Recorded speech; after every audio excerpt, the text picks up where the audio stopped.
सुप्रभात बच्चों। आज हम आपके हिंदी के व्याकरण में वाच्य का अध्ययन करेंगे।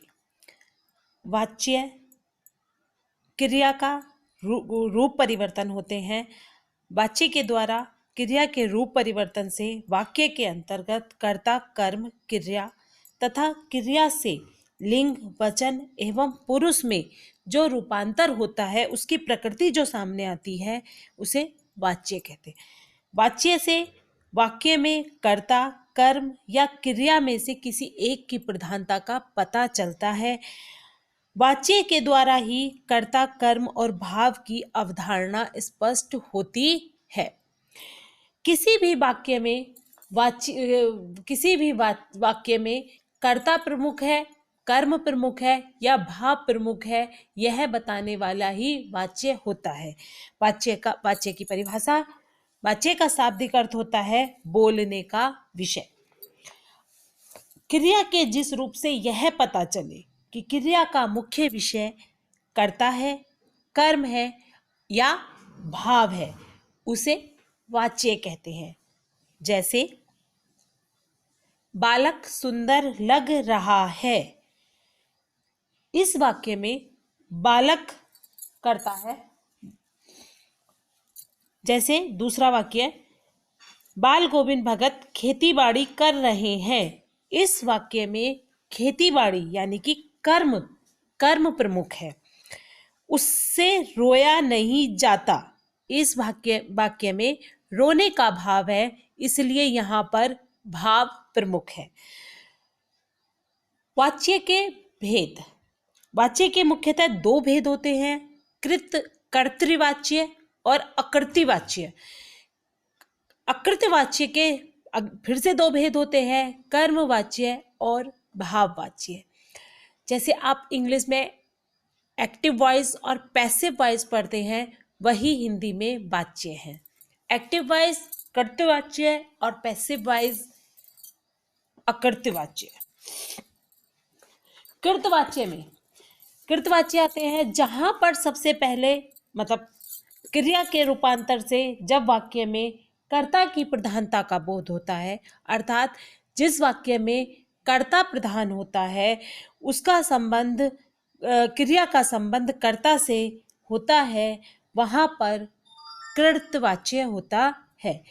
कर्तृवाच्य में कर्म की प्रधानता न होकर कर्ता की प्रधानता होती है। क्रिया के लिंग, वचन और पुरुष भी कर्ता के अनुसार ही लगते हैं। जैसे बालक सोता है, बच्चे खेलते हैं, गीता खाती है, राजीव पुस्तक पढ़ता है, हलदार साहब ने पान खाया। यहाँ पर कर्ता प्रधान है, इसलिए ये कर्तृवाच्य है। अकृतवाच्य में जहां पर कर्ता प्रधान नहीं होता, कर्म या भाव प्रधान होता है, वहां पर अकृतवाच्य होता है। अकृतवाच्य के दो भेद होते हैं, कर्मवाच्य और भाववाच्य। जिस वाक्य में कर्म प्रधान होता है, क्रिया का सीधा संबंध कर्म से होता है, वहां पर कर्मवाच्य होता है। कर्मवाच्य के अंतर्गत कर्ता की प्रमुखता न होकर कर्म की प्रमुखता होती है और इसमें सदैव क्रिया सकर्मक ही रहेगी। अकृतवाच्य में कर्मवाच्य में क्रिया हमेशा सकर्मक ही रहेगी। रीना द्वारा गीत गाया जाता है, रोगी को दवा दी जाती है, छात्र द्वारा पुस्तक पढ़ी जा रही है, पतंग उड़ रही है। पतंग उड़ रही है, यह अकृतवाच्य होगा।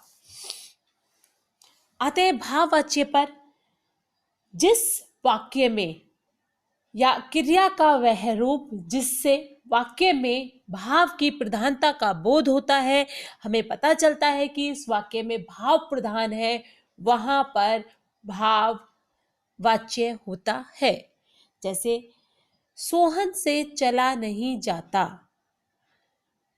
मुझसे उठा नहीं जाता, बच्चों से लिखा नहीं जाता। अब यहाँ पर ऐसा नहीं है कि वह चल नहीं सकता या बच्चे लिख नहीं सकते।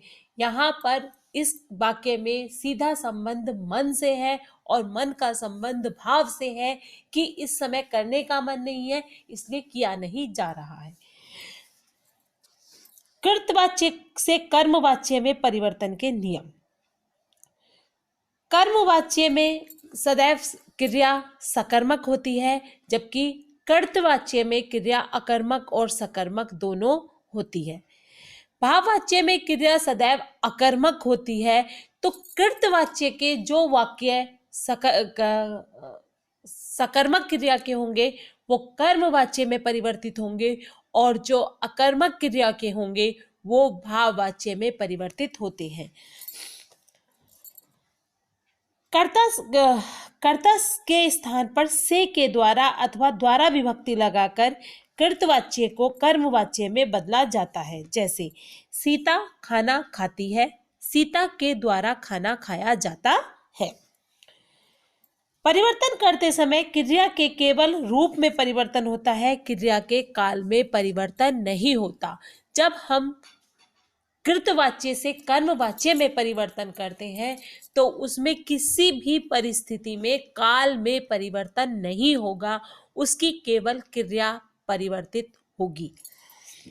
कृतवाच्य में प्रधान क्रिया को सामान्य भूत की क्रिया में परिवर्तित किया जाता है और जाना क्रिया के स्थान पर दिया जाता है करते हैं। आते हैं कृतवाच्य से भाववाच्य में बदलना। भाववाच्य में क्रियाएं अकर्मक होती हैं, इन वाक्यों में कर्म नहीं होता, तो इसमें भाव की प्रधानता होती है, ना कर्म की प्रधानता होती है, ना क्रिया की प्रधानता होती है, भाव की प्रधानता होती है, इसलिए इन्हें भाववाच्य कहा जाता है। कृतवाच्य वाक्यों में आए कर्ता के साथ से अथवा द्वारा विभक्ति जोड़कर भाववाच्य बनाए जाते हैं।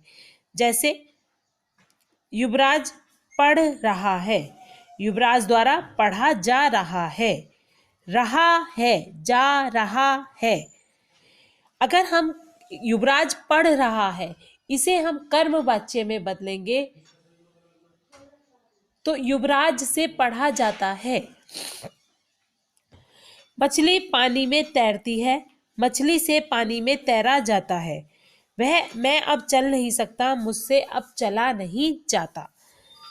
जाना क्रिया कृतवाच्य में वाक्य की क्रिया को ही वाक्य का कर्ता बना दिया जाता है। जाना क्रिया के रूप में कृतवाच्य के काल भेद के अनुसार जुड़कर भाववाच्य वाक्य का निर्माण करते हैं। भाववाच्य वाक्यों में क्रिया सदा अन्य पुरुष पुल्लिंग और एक वचन में ही रहती है। कुछ इसमें ध्यान देने वाले तथ्य हैं जिन्हें आप ध्यान से सुनेंगे। कृतवाच्य में क्रिया का संबंध कर्ता से होता है, कर्मवाच्य में क्रिया का संबंध कर्म से होता है, भाववाच्य में क्रिया स्वयं प्रधान होती है, भाववाच्य में एक से अधिक क्रियापद होते हैं, सहायक क्रिया के रूप में जाना क्रिया के रूपों का प्रयोग होता है तथा मुख्य क्रिया अकर्मक होती है। तो बच्चों, उम्मीद करती हूँ कि आपको यह वाच्य अवश्य ही समझ में आए होंगे। इसकी मैं एक अभ्यास के लिए कुछ प्रश्न दिए जा रहे हैं, उन्हें आप अपनी उत्तर पुस्तिका में लिखेंगे।